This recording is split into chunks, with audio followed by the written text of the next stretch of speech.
चलो तो शुरू करते हैं। इंडक्टिव इफेक्ट की एप्लीकेशन, सबसे पहले ऊपर देखो अपन क्या कर रहे हैं, एप्लीकेशंस ऑफ इंडक्टिव इफेक्ट। जरा समझना इसको, बहुत ही ज्यादा इंपॉर्टेंट है। किसकी एप्लीकेशन जानना चाहते हो बताओ मुझे? एसिड की। तो पहले आप समझो कि एसिड होता कौन है, जरा समझना। आप यहां पर किसकी एप्लीकेशन जानना चाहते हो? कार्बोक्सिलिक एसिड की।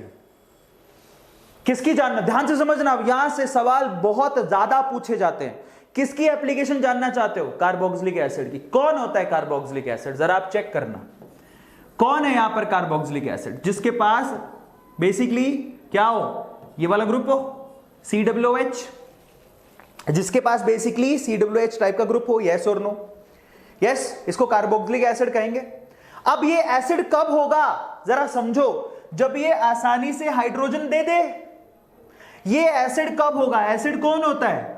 एसिड वो होता है जो H+ आयन दे। समझो, एसिड वो होता है जो H+ आयन दे। अब यहां से H+ आयन निकलेगा कैसे? समझो, यहां से H+ आयन निकलेगा जब ये बॉन्ड के दोनों इलेक्ट्रॉन कौन खींच ले? ऑक्सीजन। जब बॉन्ड के दोनों इलेक्ट्रॉन ऑक्सीजन खींच लेगा, हाइड्रोजन निकल जाएगा। यस, लेकिन समस्या देखो, जब इसने बॉन्ड के दोनों इलेक्ट्रॉन खींचे तो एक इसमें कन्वर्ट हो गया। जरा आप चेक करना, ये कन्वर्ट हो गया, O पे आ गया माइनस। बॉन्ड के दोनों इलेक्ट्रॉन खींचे तो O पे क्या आ गया? माइनस, और H पे क्या आ गया? प्लस। अगर बॉन्ड के दोनों इलेक्ट्रॉन खींचे तो ऑक्सीजन पे क्या आ जाएगा? माइनस, और हाइड्रोजन पे क्या आ जाएगा? प्लस। सही है। अब देखो यहां समस्या क्या हो गई, समस्या ये हो गई कि ये माइनस क्या करेगा? इस प्लस को अपनी तरफ अट्रैक्ट करेगा। अरे जब माइनस जनरेट हो गया, सारे दोनों इलेक्ट्रॉन खिसक के आ गए, दिमाग लगाओ कि क्या ये ऑक्सीजन उस हाइड्रोजन को खींचेगा? नहीं, आजा मेरे पे माइनस है, अब खींचेगा, उसको जाने नहीं देगा, आजा मेरे पास। आ रहा है समझ में?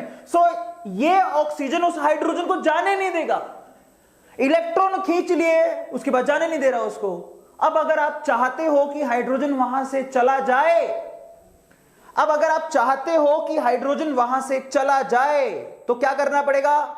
इस नेगेटिव साइन को आपको यहां से डिस्ट्रीब्यूट करना पड़ेगा। पीछे पीछे भेज दो इसको, इस नेगेटिव साइन को पीछे भेज दो, इस नेगेटिव साइन को पीछे भेज दो। कैसे भेजोगे?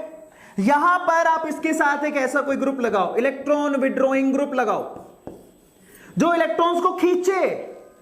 आ रहा है समझ में? इन इलेक्ट्रॉन्स को पीछे की तरफ जाने दे।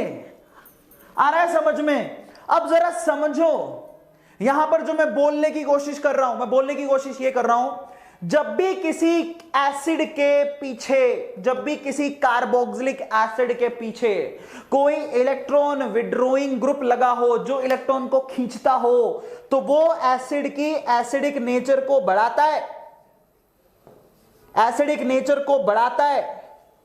जब भी किसी एसिड के पीछे अगर आपने इलेक्ट्रॉन विड्रॉइंग ग्रुप लगा दिया जो इलेक्ट्रॉन को खींचे फटाफट से, तो क्या होगा? यहां से हाइड्रोजन निकल जाएगा।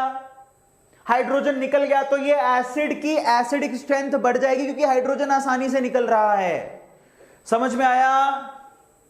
अब यही लिखा है यहां पे, जरा आप चेक करो। ये देखो यहां पर क्या लगा हुआ है, समझो। ये क्या है? COOH। इसके पीछे क्या लगा दिया आपने? Electron withdrawing group. ये क्या करेगा? इलेक्ट्रॉन को खींचेगा, जिससे ये हाइड्रोजन आसानी से अलग हो जाएगा, और ऑक्सीजन पे क्या आ जाएगा? माइनस, जो पीछे चला जाएगा। तो इलेक्ट्रॉन विड्रॉइंग ग्रुप अगर आप लगाते हैं तो एसिड का एसिडिक नेचर बढ़ने लगता है। समझ में आया? अगर आपने किसी एसिड के पीछे इलेक्ट्रॉन विड्रॉइंग ग्रुप लगा दिया तो एसिड का एसिडिक नेचर बढ़ने लगता है। It will increase the acidic nature. इतनी सी बात है।